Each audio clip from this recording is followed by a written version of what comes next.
Welcome to Songs for Humanity. I hope you enjoyed the music. That fugue actually started out just as an exercise. I didn't have any intentions of making a video out of it, but then it somehow turned out quite nice and I realized that Bach's birthday is in a couple weeks, so here we are. Happy birthday to the best of the best. I hope he would have enjoyed this piece. His music has been with me my entire life, literally since I was a baby and my dad would play Bach's music at home. There's something in his music that's always struck me as a very unique quality. Others have called it this larger-than-life universality or timelessness, or something that's there that is not there with every famous composer's music. Often what happens with people who really like his music is they raise him on this huge pedestal and start to sort of worship him as a person or as a composer. I know because I do it myself. But I think Bach himself wouldn't like this kind of attention because he's believed to have been a deeply religious man and wanting to praise God in his music, not to praise himself. And I think that really shows in his music as this humility. And that humility is what I think is one of the root causes of his music feeling so timeless and universal. The music feels like it doesn't identify with the human suffering or happiness. It sort of transcends that into a more open way of observing them. And I think a big part of what makes that possible is that humility that at least I, as a listener, get from his music. Of course, art always has two variables. There's the artist and then there's the interpreter. And so different people might have wildly different interpretations. But for me, Bach's music is like that. Now, what is humility and why is it important? Google's definition of humility is the quality of having a modest or low view of one's importance. The second part of this definition surprised me a little, so for comparison I googled some related concepts like meekness, modesty, diffidence. Of these I liked the definition of modesty best. The quality or state of being unassuming in the estimation of one's abilities. My first impulse on the topic was that humility doesn't sound very trendy these days.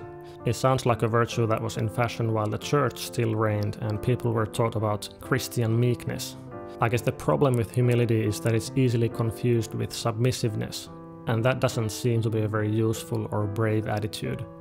My own definition for humility then could be something like bravely doing what one knows to be right while having a reasonable idea of one's own importance.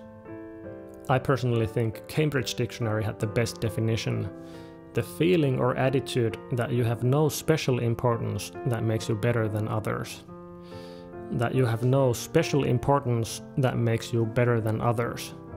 That's important because some definitions seem to suggest that humility is seeing yourself as less important than other people. This is just semantics, of course, but I think a humble person can see themselves as very important and good, but then they also see everyone else as equally important and good.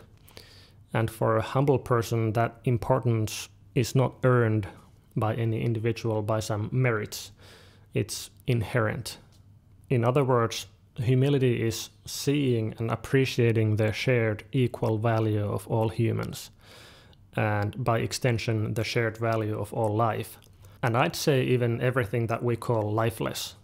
I think true humility is realizing the common origin of all forms, be it life forms or lifeless forms, and then living life according to the moral guidelines that emerge from that realization. That doesn't leave much room for an ego that thinks it's superior to someone else, but it also doesn't leave room for an ego that thinks it's not worth anything compared to others, which I think is very important to notice. Now, what do I mean by the common origin of all forms? Well, this very quickly gets into metaphysical territories, but even at a purely physical level, it's clear that this whole planet and everything that's on it is made from the same materials.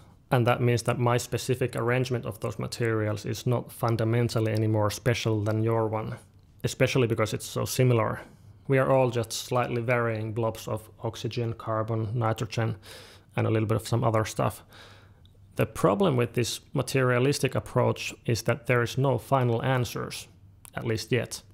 If you ask why is life important at all, we can't really give a logical reductionist answer to that with science.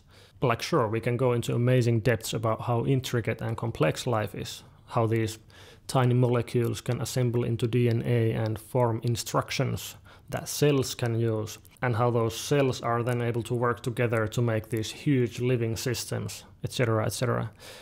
But the meaning, the inherent value, is missing from those explanations.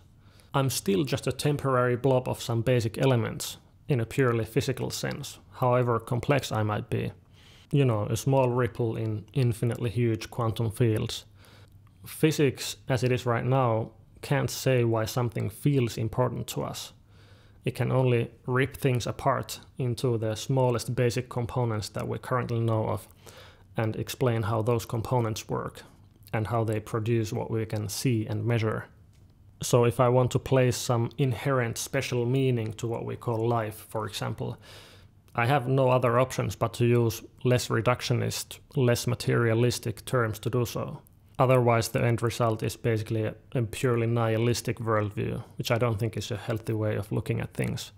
I have to climb up from the basic physical working principles of the universe to somewhere else where there can be human meanings, say psychology, for example. In psychology, while it is considered to be a scientific discipline, there starts to be some fizziness in how things are founded.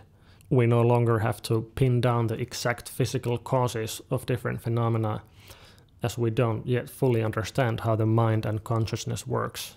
We sort of accept that our human experience has inherent value, basically just because we feel like it does. And that opens up a whole new world of meanings and values and purpose, and all kinds of different holistic concepts like love, compassion, beauty, or consciousness.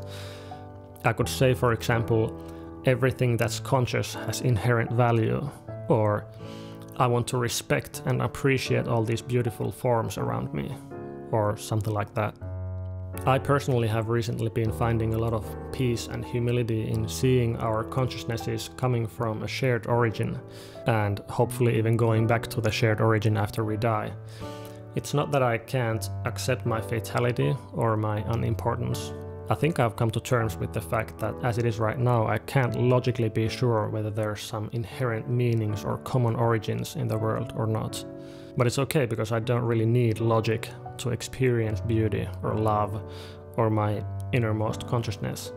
Logical thought has its very valuable place in constructing our understanding of the reality around us, and so do human experiences and conscious observations. It feels like there's nowadays a lot of tension and conflict between purely materialistic ways of seeing the world and everything else, which I think is very sad. I get that it really becomes a practical problem when some people don't have the grounding and they start to reject these amazing scientific endeavors like vaccines or observations of our solar system or stuff like that. But as long as you stand firmly on solid ground, looking around freely can be a really good way to get creative new perspectives on things and assist in upkeeping your mental health. I don't really get the fear of losing a solid grounding, because I would argue that most of the people who end up firmly believing in totally unreasonable things probably never even had one. And even they can develop one, and that's what we should focus on, not the other end. Our human society very much reflects the collective human values that it's built upon. And I would like us to be making that collective experience more compassionate and unified. Thank you for watching. I wish you well-being and enjoyment of the present moment, the only moment that we have direct access to.